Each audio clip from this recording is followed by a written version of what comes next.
السلام علیکم فرینڈس، آپ دیکھ رہے ہیں شیئر ایجوکیشن۔ سب سے پہلے ہمیں نئے آنے والے ویور کو خوش آمدید کہتے ہیں اور آپ سے گزارش کرتے ہیں کہ ہمارا چینل ضرور سبسکرائب کیجئے۔ ہم ہر روز یہاں پہ اسلامک ایجوکیشن اپلوڈ کرتے رہتے ہیں۔ امید کرتا ہوں کہ آپ لوگوں کو ویڈیو پسند آ رہی ہوگی۔ تو چلتے ہیں آج کے ٹاپک کی طرف۔ آج کا جو ہمارا ٹاپک ہے وہ ہے شیعہ فقہ احکام بھی کہا جا سکتا ہے۔ اس میں ہم آپ کو بتائیں گے کس طرح سے ہم وضو کر سکتے ہیں، کس طرح سے وضو میں چیزیں، واجب چیزیں کیا ہے، مستحب چیزیں کیا ہے، سنت چیزیں کیا ہے، یہ کرنے سے ہمیں ثواب ملتا ہے اور ہمارا وضو صحیح ہو سکتا ہے۔ تو فار ایگزامپل میں نے وضو اس لیے کہا کہ اب سب سے پہلے ہم اپنے فقہ میں جو چیز ہے وہ ہے نجاسات۔ ہم نجاسات سے سٹارٹ کرتے ہیں، کتنی چیزیں اسلامی شریعت میں نجس ہے۔ تو پہلا جو ہے جی نجاسات پہ ہم انشاءاللہ بحث کرتے ہیں۔ نجاسات کیا ہیں ہم آپ کو بتائیں گے۔ نجاسات کیا ہے؟ نجاست ان چیزوں کو کہا جاتا ہے جو خود بھی نجس ہے، دوسری چیزوں کو بھی وہ نجس کر دیتا ہے۔ اور ہماری شریعت میں نجاسات ٹوٹلی 10 ہے۔ 10 چیزیں ایسی ہیں جو خود بھی نجس ہے، دوسری چیزوں کو بھی نجس کر دیتا ہے، جب وہ تر ہو یا دوسری چیز جو اس کے ساتھ لگ جائے وہ اگر تر ہو تو نجس کر لیتا ہے۔ تو چلتے ہیں آج کے ٹاپک وہ ہے کہ سب سے پہلے جو نجاسات ہے وہ ہے جی پہلا جو ہے جی پیشاب۔ انسان اگر پیشاب کرتے ہیں وہ اگر اس کا ہاتھ نجس ہے اور پیشاب کے ساتھ لگ جائے، پیشاب میں تو یہ تصور نہیں کر سکتا کیونکہ وہ خود ہی تر ہو جاتی ہے۔ فرض کرے وہ ایک پانی کی طرح ہے تو ظاہر سی بات ہے دیکھنے میں پانی جیسا ہے، وہ تر ہے، اس لیے اگر کوئی چیز اس کے ساتھ لگ جائے، اگر وہ کہیں اور جگہ پر لگ جائے تو وہ چیز نجس ہو جاتی ہے۔ دوسری چیز پاخانہ، جو انسان موٹا پیشاب کہا جاتا ہے، وہ ہے جی وہ بھی اگر کہیں لگ جائے تو وہ بھی نجس ہے، اگر وہ سوکھا ہے، اگر وہ چیز جو اس کے ساتھ لگ جاتا ہے، مثلا انسان کا ہاتھ اگر وہ گیلا ہے اور اس پاخانے پہ لگ جاتا ہے تو انسان کا ہاتھ گیلا ہونے کی وجہ سے انسان کا ہاتھ بھی نجس ہو جاتا ہے، لہٰذا اس کا دھونا ہمارے اوپر واجب ہے۔ تیسری چیز منی، جو انسان کی جو منی ہے یہ بھی نجس ہے اور یہ دوسری چیزوں کو بھی نجس کر لیتا ہے۔ چوتھی چیز مردار، جو کہ خود بھی نجس ہے، دوسری چیزوں اگر کوئی دوسری تر چیز یا یہ مردار اگر تر ہو تو کسی خوشو چیز کے ساتھ لگ جائے تو وہ خوشو چیز بھی نجس ہو جاتی ہے اور یہ مردار تو آلریڈی ہی نجس ہے۔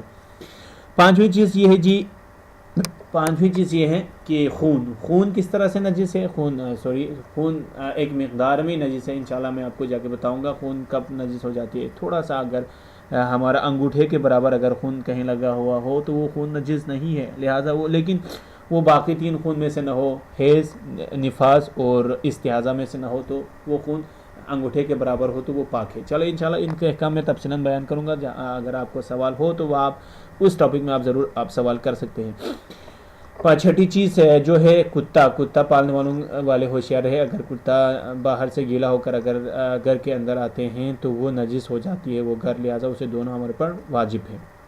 کتے کا سانس بھی نجس ہے، اگر ہمیں لگ جائے، لعاب بھی نجس ہے، ان سے بھی آپ ضرور پرہیز کیجیے گا۔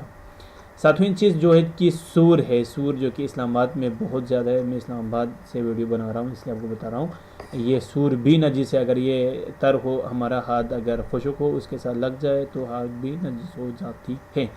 آٹھویں چیز وہ ہے جی کافر فار ایگزامپل جتنے بھی غیر مسلم ہوئے وہ سارے کافر، اگر آپ فرض کریں وہ اہل کتاب میں سے نہ ہو، وہ مثلا ہندو ہو، ٹھیک ہے نا، بت پرست ہو، یہ سارے نجس ہیں، ان سے ہاتھ ملانا اگر ہمارا ہاتھ یا اس کا ہاتھ تر ہے تو دونوں نجس ہو جاتا ہے۔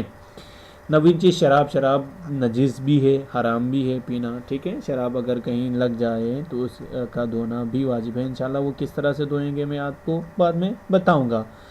10ویں چیز نجاست خور حیوان کا پسینہ، کچھ جانور ایسے ہوتے ہیں جن کو انسان کا فضلہ کھانے کی عادت ہوتی ہے، ان کا پسینہ بھی نجس ہے، اگر ہمیں لگ جائے ان کا پسینہ تو اس کا بھی دھونا ہمارے اوپر واجب ہے۔